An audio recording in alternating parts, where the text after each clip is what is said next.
Paige, it was a long journey to get back here. So give me an idea of kind of what your emotions are like right now. Oh my gosh, it definitely feels good. More than anything, though, after that first round, I know I have a lot to work on still. I felt like I had a lot of ring rest, and it took my coaches talking to me in the corner, telling me what I needed to work on, and going into that second round, just listening to my coaches and really hearing them what won me that fight tonight. So what was the mindset then, like between rounds? I mean, were you a little down on yourself? I mean, what was the mindset? What did you have to adjust? Yeah, I knew I lost the first round, and going into the corner, it's hard not to be defeated, knowing that you're, losing and down on the scorecards. But I know I wasn't ever in danger during that entire round. It was, there was no positions where I felt like I was being threatened, and I kind of told myself, hey, I need to turn it up. It's time to turn it up. I was able to land a really clean head kick in the first round, and trying to use that striking again, but she was able to set up that takedown really well. Luckily, I was able to listen to my coaches. They told me exactly what I needed to do to finish in that second round. Slick finish. I mean, is that something Thank that you. you drill on that, or is that, No, I mean, no. I mean, I am pretty good at getting slick submissions where people don't see it. I was actually really deep on the heel hook, and I feel like if it was a guy, I would have finished it. But women are very flexible, only because women are very flexible. So she was able to work her way out of it. So I hope that I can continue to have these, amazing submissions, but hopefully actually be winning the rounds before I get them. Can you talk about what this whole experience was like for you? Because I mean, not that you're the bad guy, right? But I mean, you know what she went through. You know that there were people that Yeah. were just pulling for like this fairy tale ending, but you got to worry about your own career, right? Not about her story. So I mean, has this been tough on you to be on the other side of this fight? No, not at all. I went into it, of course, when I heard her story. My managers called me, and I was kind of one of the first ones to know. Luckily, our managers are really good friends with her, so they kind of told us what happened and why she had to pull out of the fight, and I just felt so sorry for her. I luckily, haven't had to go through anything even close to that, but it's something that she's going to continue to deal with for the rest of her life, and it's traumatizing and awful, but the fact that she was able to even show up tonight is a huge triumph and a success. So, all prayer, I'm going to be praying for her and her family, and, for her arm. I know I don't know what exactly happened with the armbar, but, I had a long road to recovery, and it's really hard, but, hopefully she can focus on some family time right now. So last thing for me, now you're back, you're healthy, you seem to be in good spirits right now. So what's next? I mean, do you feel like you need to make up for lost time? Are there opponents? Are there dates? Are there cars? What's the plan? Gosh, for me, what's next? My husband fights next in Bellator, so we're getting ready for that.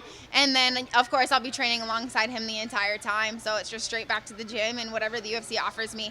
I didn't take a single punch tonight, so that was, a huge benefit. I'm excited to get back into the gym and just go straight back to training. I was able to see a lot of my flaws in that fight and a lot of things I need to work on. Luckily, my husband's a national champion wrestler, so he's going to fix a lot of my wrestling mistakes. How active are you looking to be this year? As active as I can, I was excited to kick off with the first, big win for my team, Gracie Baja Portland. Our next teammate fighting is Ricky Simone, fights a top 15 ranked guy here in the UFC, so he's next. And then I'm excited just to see what the UFC offers me. And what do you make of the flyweight division? Who's up there? Who do you think will be getting the next shot? Because it doesn't seem like there's a clear contender right now. No, I don't think there is a clear contender. It's a brand new division, and I feel like we need to see a lot more fights happen before we can see who is the top 5, the top 10. And it took a while for the strawweight division for that to happen. And I'm just excited. I want to see who is ranked in the top 15 right now and hopefully work my way up to a title shot. I think I have a long journey to go, but I'm going to listen to my coaches and the UFC, and whoever they offer me is going to be what I take next. When you say a long journey, you think you have like plenty of fights left before fighting for a title? Because I mean, you have a big name, and this is a pretty brand new division. So.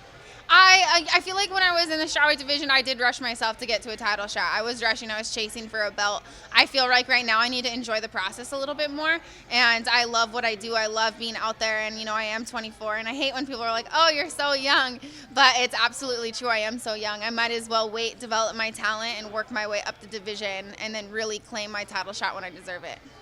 And is that something that will come with time, and then you'll find out, or do you have perhaps like a certain amount of fights you would like to clock in before you get to fight? I would love to get like two or three more fights before that happens. I think that's a good timeline. Of course, hopefully I can get a few more fights right away this year. I'm not injured, and hopefully I don't, go re-break anything and have another year layoff. I definitely don't plan on doing that. So yeah, a few more wins, but of course, when my coaches say I'm ready, that's when I'll do it.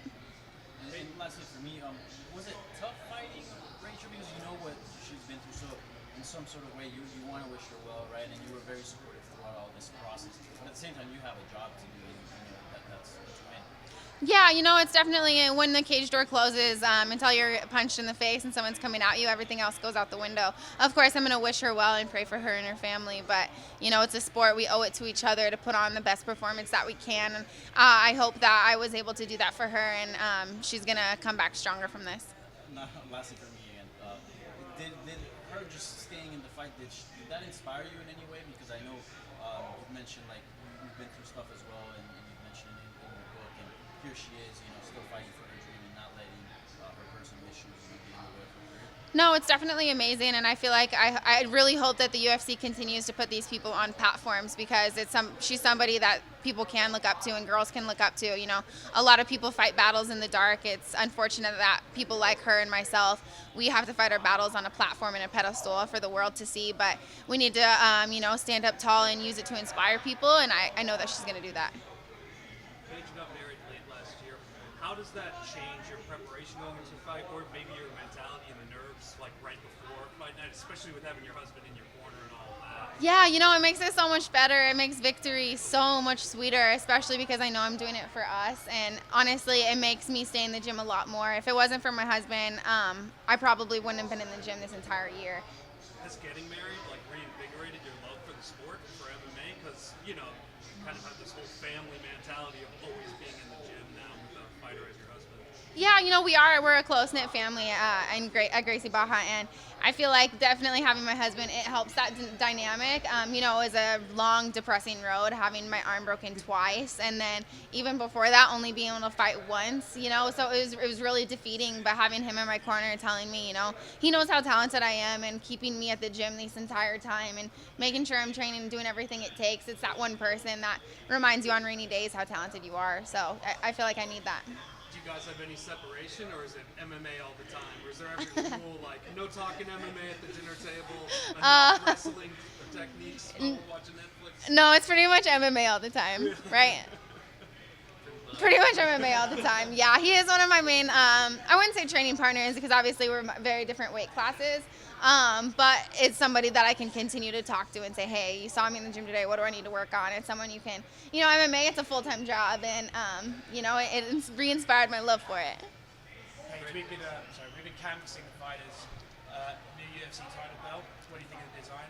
It's awesome. I actually haven't gotten to really look at it. I was focused all week on my fight, but I think it's awesome, and I think as the UFC developing these new belts, it just makes things way more exciting. Is always positive, and whether you win or lose, you always keep a positive mentality. Do you have any words in regards to your take in New York and how you felt about the energy here in Brooklyn? I know it's not the same as MSG, but Brooklyn is. No, I feel like this is definitely the same as MSG. Fighting in New York, this was absolutely amazing. I just felt such an energy walking out to the octagon. And most of my fans, actually, if when I look at my insight on social media, most of my fans are from New York. So it was amazing to be able to fight here. This is mine and my husband's favorite city. I wasn't able to enjoy it this week because I can't eat the pizza, but now I can. So we're going to go get some pizza right now. Where should I go? Spumoni Gardens. Okay. All right, we'll have to fight over it. Thank you.